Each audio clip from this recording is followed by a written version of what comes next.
welcome to Summit Speaks, an interview series to highlight conditions. And this series is leading up to the Monroe County Childhood Conditions Summit, or MC3. The summit is hosted by Youth Services Bureau of Monroe County and Building a Thriving, Compassionate Community. Feel free to share this video on social media using the hashtag SummitSpeaks or follow us at btccbloomington.org. Tara, welcome. I am so excited to have you here with Summit Speaks today. I want to give you an opportunity to introduce yourself, any affiliations or identities that you want to share. All right, thank you so much, Stephanie. My name is Tara.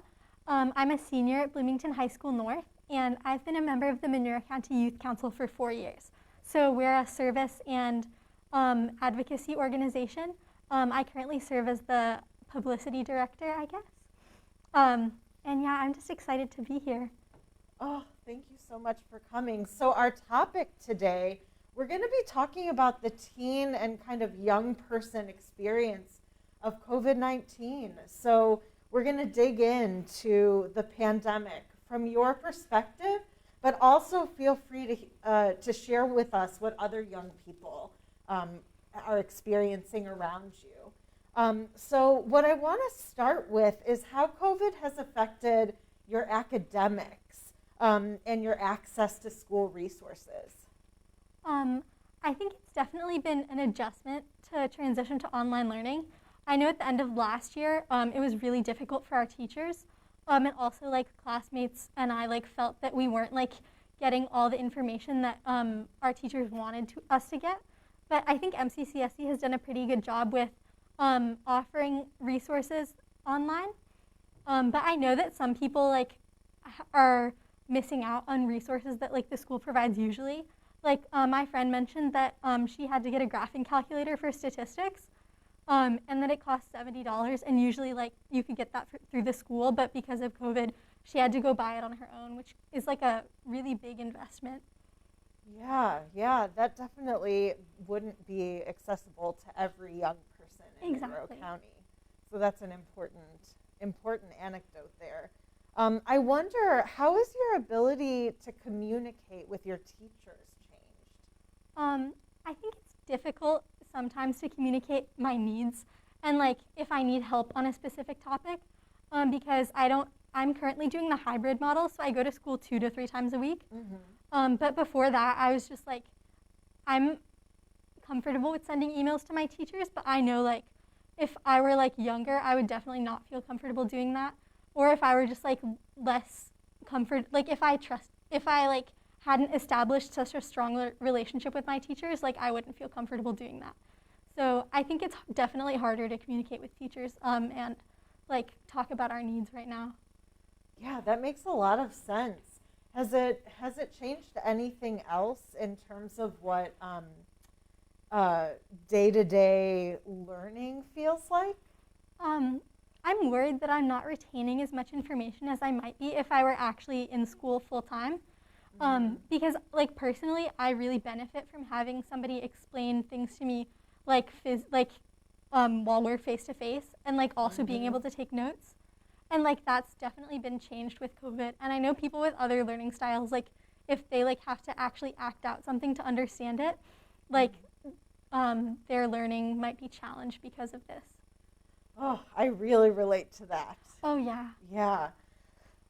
Well, okay, so let's move a little bit away from school. I know that you are a dancer, and I would love to hear, what is it like to navigate your extracurriculars, hobbies, the things that you enjoy doing in the midst of the pandemic? It's been really frustrating with ballet because I dance usually almost year round with a month break. And since I dance through IU's pre-college ballet program, I've been unable to go to the studios since March because when COVID initially broke out, they sent all the students home, and they sent us home from the studios just to keep everyone safe. But now they're giving priority to the majors who are pursuing degrees in ballet, which I totally understand. But it's been like difficult because we don't have as much space to dance. And like, so I bought like a piece of flooring for my bedroom where I'm dancing. But I know like it's been really difficult for all my friends to like stay motivated.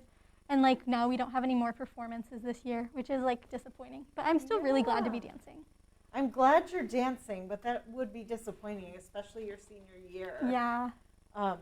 Yeah. So I guess my next question is a bigger one. So I wanted to hear from you, what are your biggest concerns about the pandemic right now? I think a lot of people have like questioned the usefulness of masks, which is really scary to me because like my dad is at increased risk for contracting COVID, and we've like been wearing masks since scientists like announced that it was the safest way to prevent the spread of COVID, aside from like social distancing. And yeah, like just seeing people at the grocery store like refusing to wear masks is like frustrating. And also I don't know, I'm just worried like that things won't go back to normal because like we haven't taken it seriously enough. Yeah, that makes a lot of sense.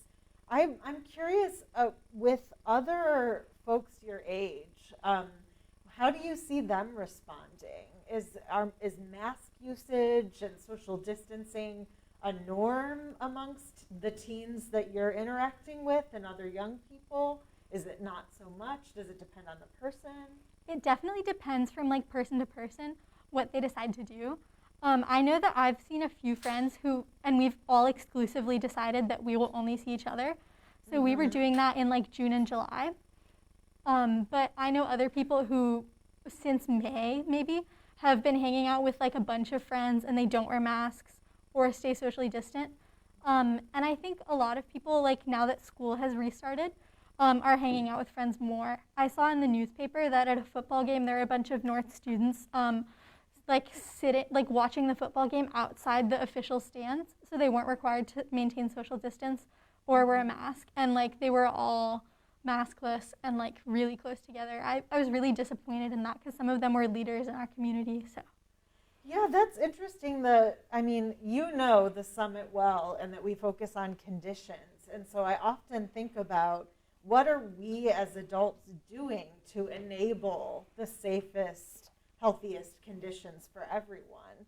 And so I think that a message that story tells me is that we really need to make sure as adults that we're creating the kind of environments that make the safe choice the easy choice. And it doesn't sound like that's an example of that. Well, I think it's more the students' fault because Bloomington High School North and MCCSC as a whole have implemented social distancing and mask requirements at sports games.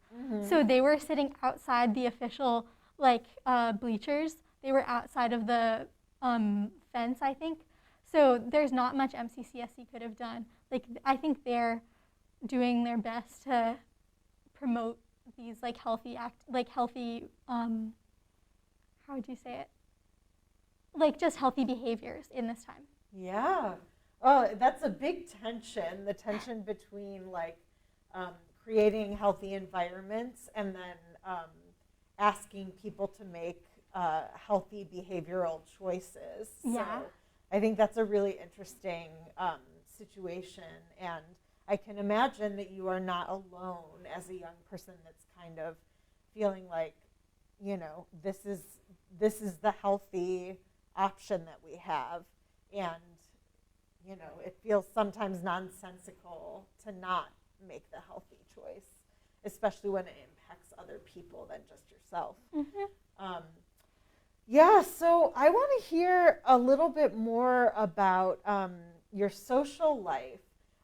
So you've been able to see people, but I know also you're probably using some social media. So would you be willing to talk about your social life, your use of social media in this moment? Yeah, of course.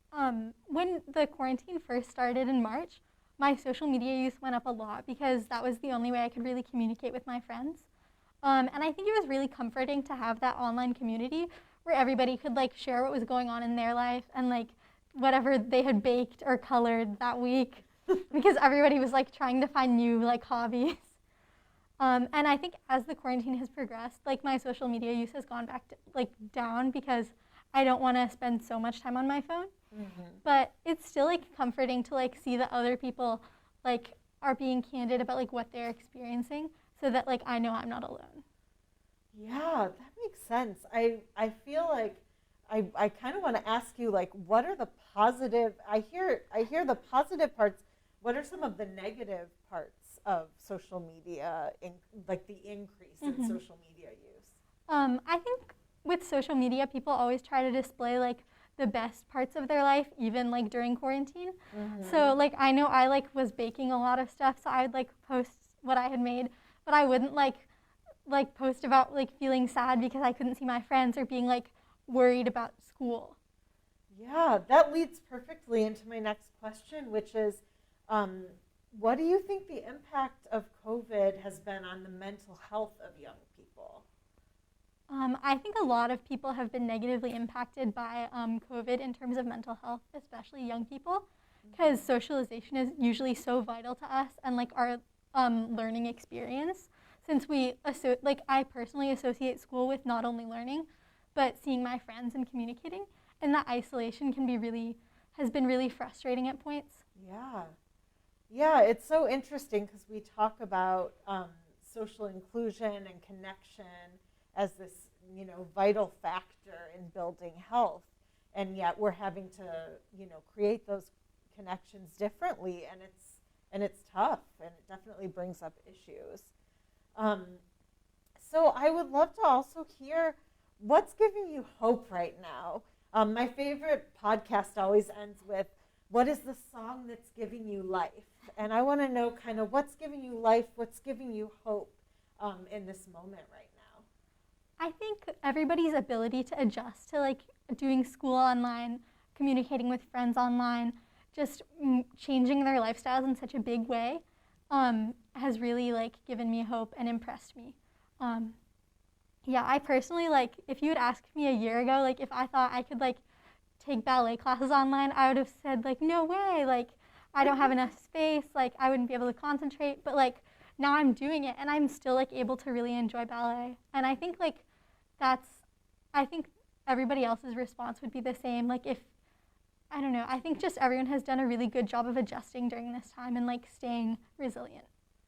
Oh, that is a good word, resilient. And it sounds like, it sounds like dance has been just a really beautiful part of your life. And I love that you have adapted. I mean, I wouldn't have guessed that you could have done dance online either. So I'm thrilled to hear that. Tara, I cannot thank you enough for coming today. I'm so excited for you and other Monroe County Youth Council members to present at the summit on October 27th. Are there any last words that you want to say before we close up today? I think it's really important to listen to youth voices in this time because we have different experiences than adults in terms of living through COVID because we're still developing a lot more than adults are, and our personalities and interests are changing. So I think valuing youth voices is a really important takeaway. Oh, I agree. Oh my gosh. Well, thank you for sharing your voice with us today. It has been quite a pleasure. Thank you too.